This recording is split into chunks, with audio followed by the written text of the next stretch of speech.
Daryl Morey is talking about, of course, you guessed it, James Harden and how they're going to deal with James Harden.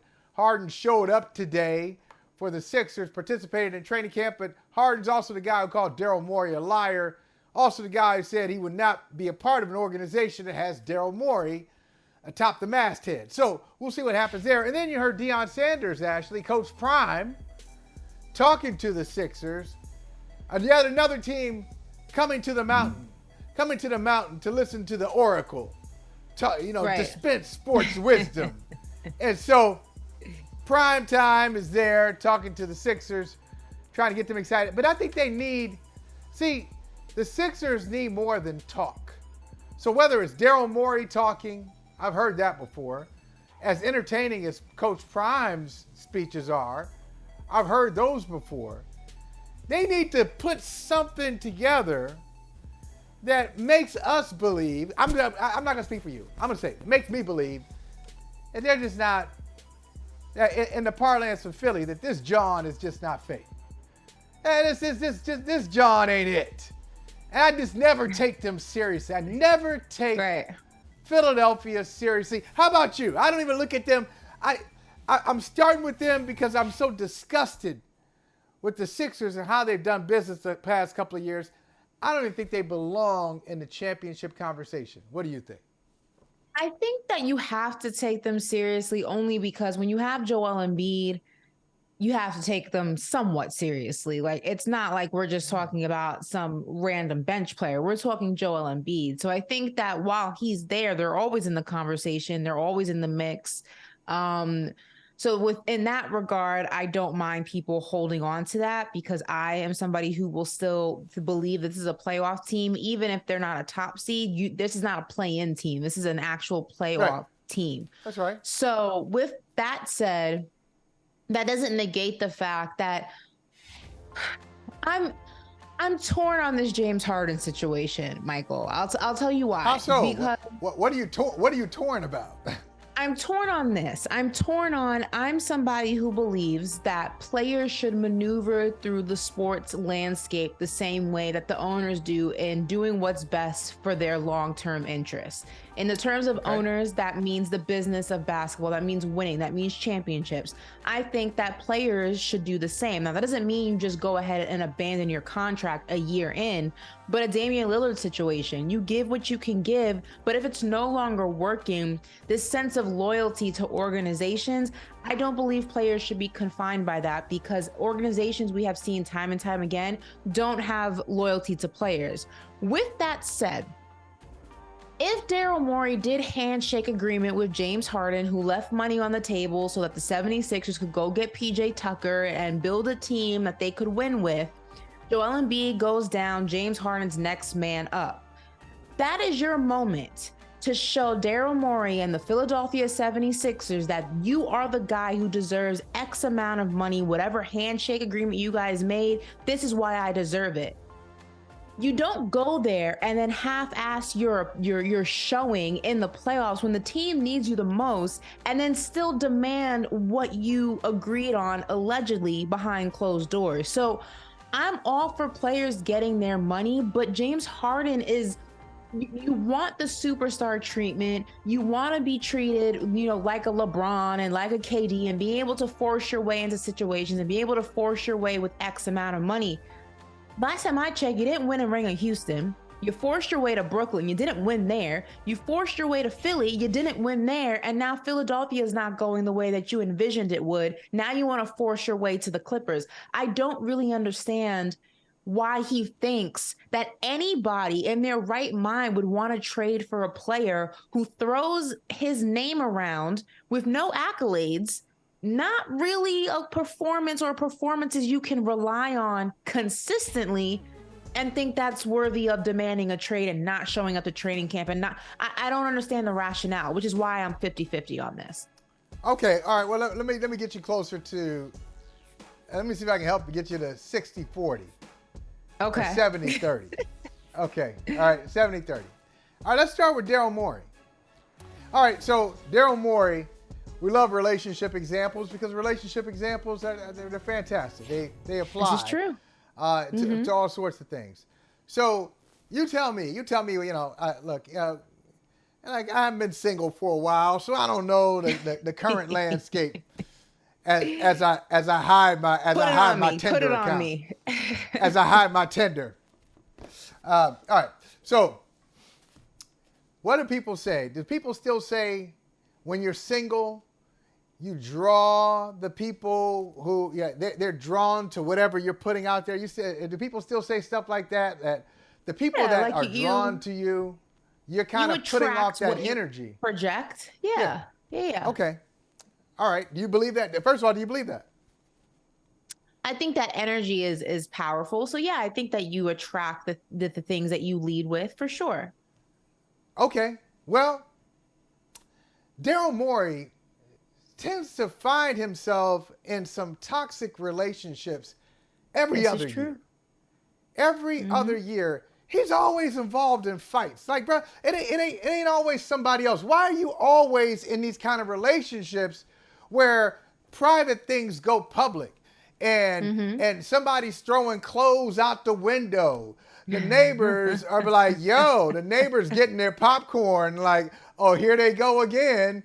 And we all sleeping at 2:30, 3 o'clock in the morning. We hear y'all arguing, okay?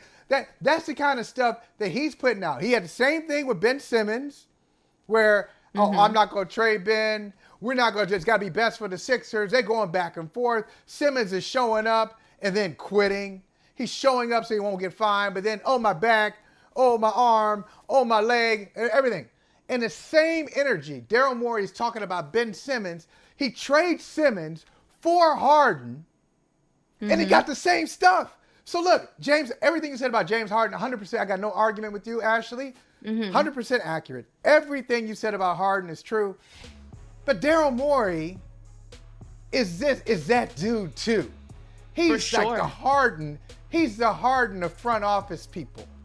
Like if you're a team, maybe you don't want to trade for Harden. If you're a team, maybe you don't want to deal with Daryl Morey either. Always in fights, always messy, drama, ugly. He said he said this, he said that. Always like some on the verge of a lawsuit.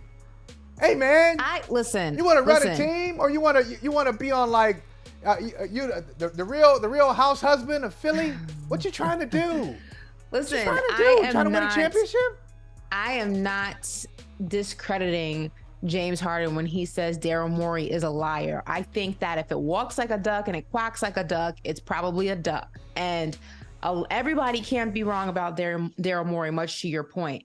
And it's not even just Ben Simmons and James Harden. You remember the JJ Redick situation. You remember the Chris Paul situation in Houston when he said he wasn't going to be traded and then he's traded to OKC. I mean, the list goes on. JJ Redick was in New Orleans, but Chris Paul was with Daryl Morey in Houston. So we've seen this happened before. I'm not saying that James Harden is lying about Daryl Morey being a liar. I think he's a shady,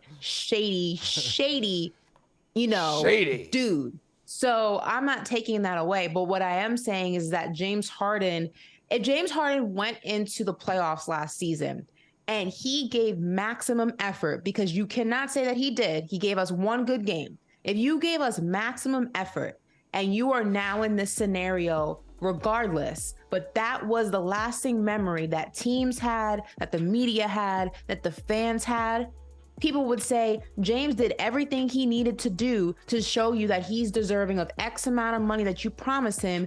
This is on Daryl Morey. But because he didn't do that, and because the lasting impression is him 6 points in this game, 5 points in this game, 10 points in this game, just not looking interested in helping his team get to the next level, possibly, it's looking like here goes James Harden again. He doesn't want to work. He just wants to get traded. He's unhappy. Now he wants to be moved. He's expecting to be paid. But what did you do for Philly when it counted the most? Now the storyline is more, the blame is more evenly dispersed than if he had just done his job. There'd be no way, shape, or form that you could blame anybody but Daryl Morey. And you can't. And I would say, this. And on the other thing you said, why would a team want him? Because they have their expectations in check. So if you're the Clippers, your best player clearly is Kawhi Leonard. Kawhi Leonard is healthy. Not only the best player on your team, one of the 10 best players in the NBA, easily. So you got Kawhi Leonard, your best player. Your second best player is Paul George. Right. And you bring in James Harden. There are no expectations. He's not there to save you. You got a coach who knows who's you think he's there to save the Clippers? Michael, what happens?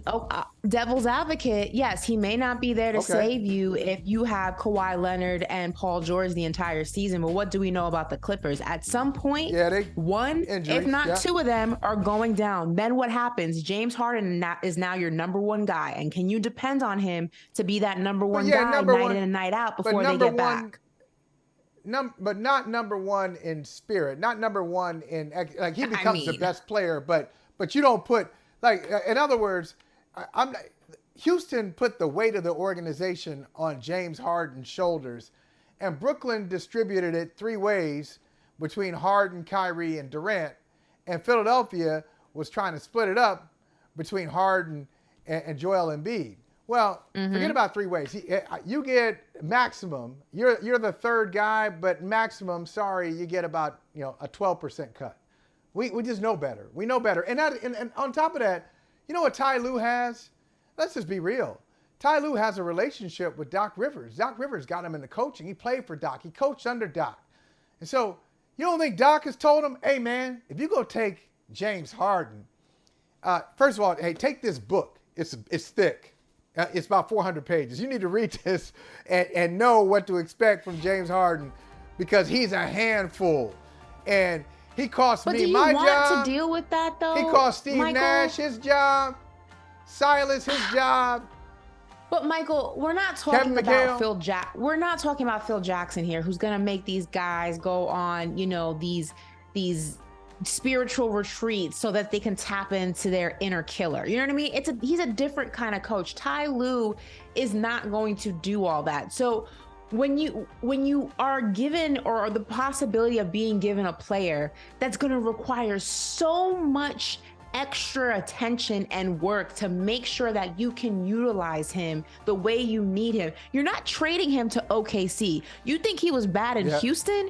You think he was bad in Brooklyn? You're trading him to Los Angeles? That means that you don't only have to worry about what's happening on the court. You got to be able to wrangle him off the court. You got to make sure that all the intangibles are aligned perfectly. And you also got to worry about making sure that you're utilizing Kawhi smart so that he can play a whole season, that Paul George, why would anybody in their right mind do that for the possibility of maybe getting vintage James Harden throughout the season?